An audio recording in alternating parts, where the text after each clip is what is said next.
گھر سے گویا منتظر فردا رہے۔ ایسے میں دانیہ کی رفاقت کسی نعمت سے کم نہ تھی۔ جب بھی آتی اس کی زبان پر اپنے کالج کا ذکر ضرور ہوتا۔ وہ طالب علمی کا زمانہ نہیں بھول پا رہی تھی، اور کچھ یہی حال میرا بھی تھا۔ کالج کی سنہری یادیں بھلا ابتدا کے دنوں میں کس کو بھولتی؟ ہماری گفتگو کا پہلا موضوع ہمیشہ کالج کا زمانہ ہی ہوتا۔ ہم ایک دوسرے کو اپنے اپنے کالج کے قصے سناتے۔ یہی مشترکہ دلچسپی ہمیں دوستی کے بندھن میں باندھنے کا سبب بنی۔ انجم بھائی دانیہ سے بہت محبت کرتے تھے۔ ویسے بھی شادی کو صرف 2 ماہ ہوئے تھے۔ وہ روز آفس سے آتے ہوئے اس کے لیے کچھ نہ کچھ ضرور لاتے، کبھی خالی ہاتھ گھر نہیں آتے تھے۔ دانیہ کہتی، انجم آپ کی محبت اور توجہ ہی میرے لیے سب کچھ ہے۔ ان بے جان چیزوں کی کوئی وقت نہیں، پیار تو دل سے ہوتا ہے۔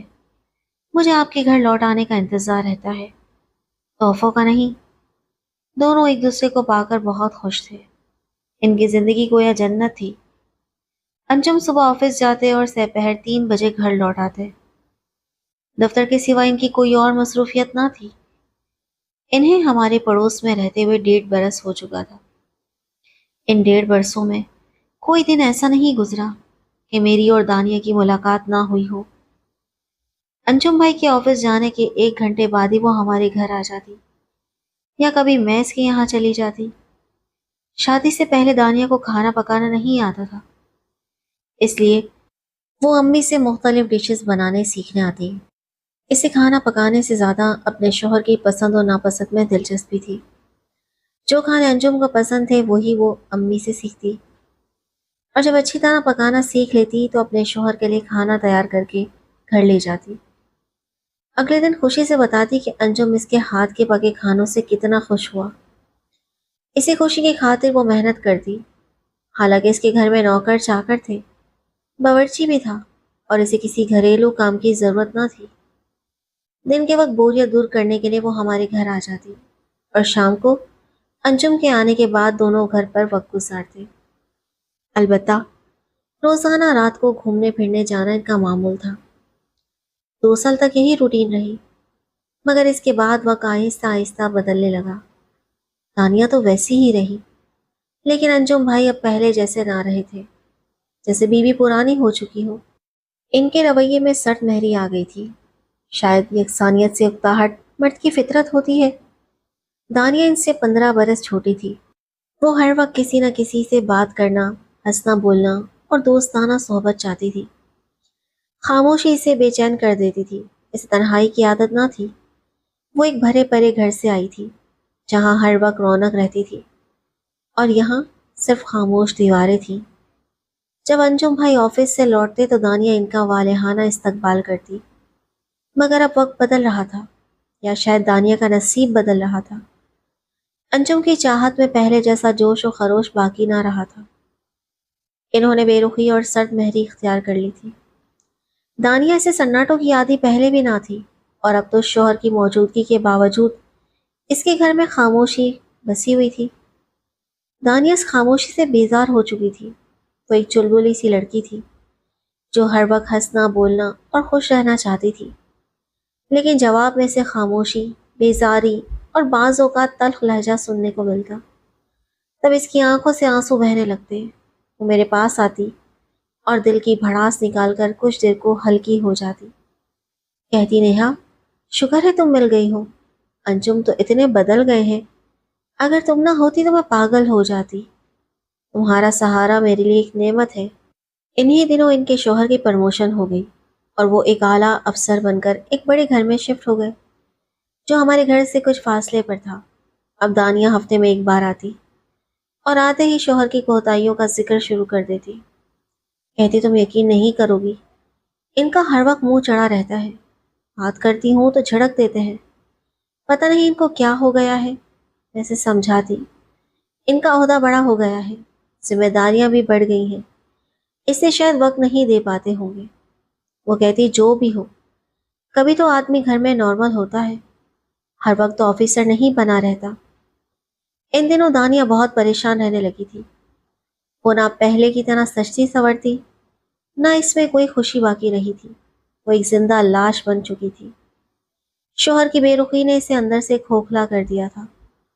دانیہ کو دیکھ کر یقین نہیں آتا تھا کہ یہ وہی لڑکی ہے جو شادی سے پہلے سرخ و سفید چمکتی دمکتی نظر آتی تھی۔ ویسے سمجھاتی تو وہ کہتی، نیہا سنو، میری مشکلات تمہیں معمولی لگتی ہوں گی، مگر جیون ساتھی کی بے رخی کے زخم بہت گہرے ہوتے ہیں۔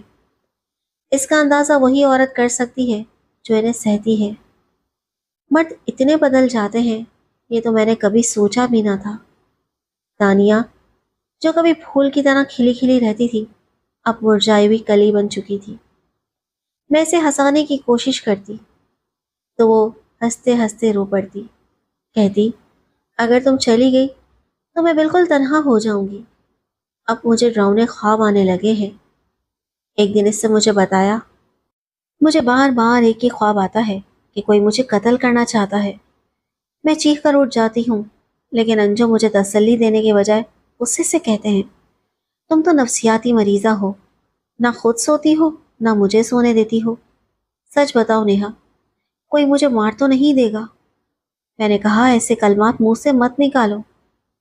کبھی کوئی گھڑی قبولیت کی ہوتی ہے، اسے ہمیشہ اچھی بات کہنی چاہیے۔ تمہیں صرف وہم ہے۔ لیکن میں سمجھ چکی تھی کہ ہر وقت سوچنے اور رنج میں رہنے سے دانیہ کے ذہنی توازن پر اثر پڑنے لگا تھا۔ وہ شدید ڈپریشن کا شکار ہو چکی تھی۔ میرا دل نہیں چاہتا تھا کہ میں اسے اس حالت میں چھوڑ کر جاؤں، لیکن شادی تو زندگی کا ایک لازمی مرحلہ ہوتی ہے۔ میری شادی ہو گئی اور میں شوہر کے ساتھ سکھر چلی آئی۔ اب جب بھی امی کا فون آتا، میں دانیہ کا حال ضرور پوچھتی۔ امی کہتی، جب بھی آتی ہے تمہارا ضرور پوچھتی ہے۔ ایک دن انجم کے بارے میں پتا چلا کہ ابو نے امی سے کہا، یہ انجم کو کیا ہو گیا ہے؟ میں تو اسے ایک شریف آدمی سمجھتا تھا، لیکن میں نے 2-3 بار اسے رات کے وقت کسی عورت کے ساتھ گھومتے دیکھا ہے۔ لگتا ہے وہ سیدھے راستے سے بھٹک گیا ہے۔ امی بولی، دانیہ کو بھی شک ہے، وہ کافی دنوں سے پریشان ہے، لیکن شوہر سے اتنا پیار کرتی ہے کہ میں کے بھی نہیں چاہتی۔ انجم ہمیشہ اپنے بریف کیس میں آفیشیل کاغذات رکھتے تھے اور اسے لاک رکھتے۔ ایک دن اتفاقاً وہ لاک کرنا بھول گئے۔ دانیہ نے صفائی کرتے ہوئے بریف کیس پر رومال پھیرا تو وہ کھل گیا۔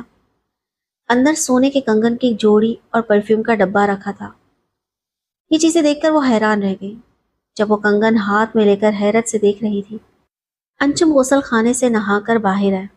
دانیہ نے پوچھا، یہ کس کے لیے ہیں؟ انجم بولے، یہ تمہارے لیے ہے، بس ابھی تمہیں دینے والا تھا، مگر ان کی آواز میں جھجک تھی۔ دانیہ نے کنگن کلائیوں میں پہنے، مگر وہ بہت ڈھیلے تھے۔ بولی، یہ میرے سائز کے نہیں ہیں۔ اس کی چھٹی حس کہہ رہی تھی کہ یہ کنگن اس کے لیے نہیں ہے۔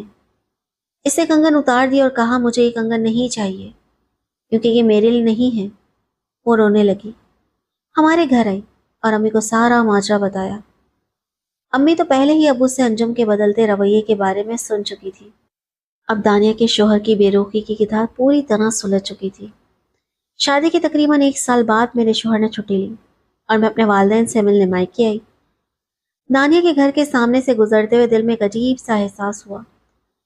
جب سے میری شادی ہوئی تھی، شروع کے دنوں میں دانیہ سے چند بار بات ہوئی تھی، پھر مصروفیت میں وہ سلسلہ بھی منقطع ہو گیا۔ اپنی گھرداری میں اتنی مصروف ہو گئی کہ اس سے رابطہ رکھنا ممکن نہ رہا۔ صرف امی سے ہی کبھی کبھار اس کی خیریت معلوم کر لیا کرتی تھی۔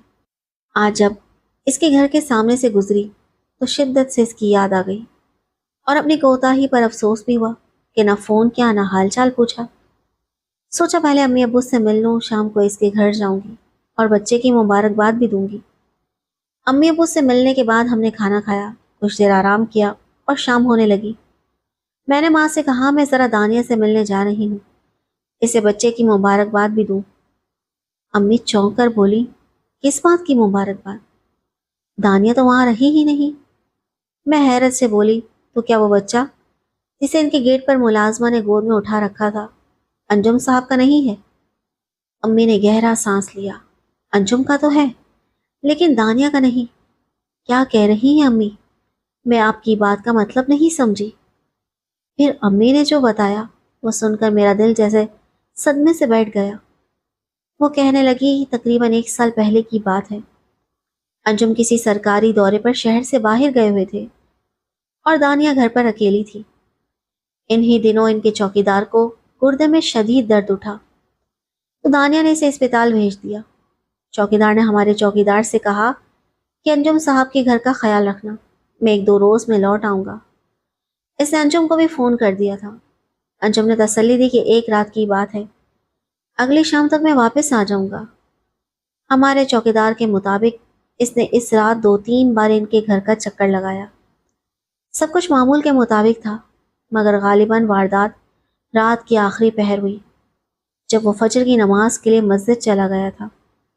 صبح تک دانیہ کی لاش ملی، قاتل کا کوئی سراغ نہ ملا، نہ ہی قتل کی وجہ سامنے آ سکی۔ البتہ دانیہ کی وہ زیورات جو وہ پہنے ہوئے تھی اور کچھ زیور جو ڈریسنگ ٹیبل پر رکھے تھے وہ غائب تھے۔ انجم کو فون پر اطلاع دی گئی تو وہ فوراً گھر واپس لوٹ آئے۔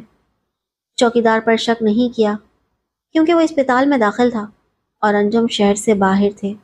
نہ دانیہ کا کوئی دشمن تھا، نہ کوئی ذاتی انات۔ پولیس نے یہ شبہ ظاہر کیا کہ قاتل کو معلوم تھا کہ وہ اکیلی ہے، اور وہ یہ بھی جانتا تھا کہ دانیہ جب نیند نہ آئے تو خواب آور گولیاں کھاتی ہے۔ پوسٹ مارٹم رپورٹ سے پتہ چلا کہ واردات والی رات بھی اس نے خواب آور گولی لی تھی، جس سے اندازہ ہوتا ہے کہ اسے مزاحمت کا موقع ہی نہ ملا۔ حیرت کی بات یہ تھی کہ گھر کا قیمتی سامان ویسے کا ویسا تھا، کسی چیز کو ہاتھ تک نہیں لگایا گیا سوائے زیورات کے۔ آخر اس قاتل نے دانیہ کی جان کیوں لی، جبکہ اس نے انجم کی قیمتی کلائی کی گھڑیاں تک نہ اٹھائی؟ کچھ عرصے کی تفتیش کے بعد کیس بند کر دیا گیا، مگر قاتل کا پتہ نہ چل سکا اور نہ ہی کوئی گرفتاری عمل میں آئی۔ انجم صاحب نے کچھ ہی عرصے بعد اسی خاتون سے شادی کر لی جس کے عشق میں وہ عرصے سے گرفتار تھے۔ یہ 3 ماہ کا بچہ اسی دوسری بیوی سے تھا۔ افسوس کہ انجم صاحب نے دانیہ کا سوگ تک نہ منایا۔ اس کی موت کے صرف 3 ماہ بعد انہوں نے شادی کر لی۔ شروع میں وہ نئی بیوی سے بہت خوش تھے، مگر جلد ہی ان کی طبیعت اس سے بھی اکتا گئی۔ اکثر لڑائی جھگڑے رہنے لگے اور وہ عورت ناراض ہو کر میکے چلی گئی۔ اب اس بچے کو سنبھالنے کے لیے انجم صاحب کی والدہ ان کے پاس آ گئی تھی۔ یہ سب سن کر میرے دل پر گہرا صدمہ گزرا۔ میں دانیہ کے گھر نہ گئی کیونکہ وہاں اب میرا کوئی تعلق باقی نہ رہا تھا۔ میں نے امی سے شکوہ کیا کہ آپ نے مجھے پہلے کیوں نہیں بتایا۔ امی نے جواب دیا کہ تم دوسرے شہر میں تھی اور میں تمہیں اتنی دکھی خبر دے کر پریشان نہیں کرنا چاہتی تھی۔ پھر انہوں نے بتایا کہ انجم نے اپنی دوسری بیوی کو بھی طلاق دے دی ہے۔ ان دونوں میں نباہ نہ ہو سکا۔ اب وہ شخص جو کبھی دانیہ کی بے قدری کرتا تھا اس کی یاد میں دن رات تڑپتا ہے۔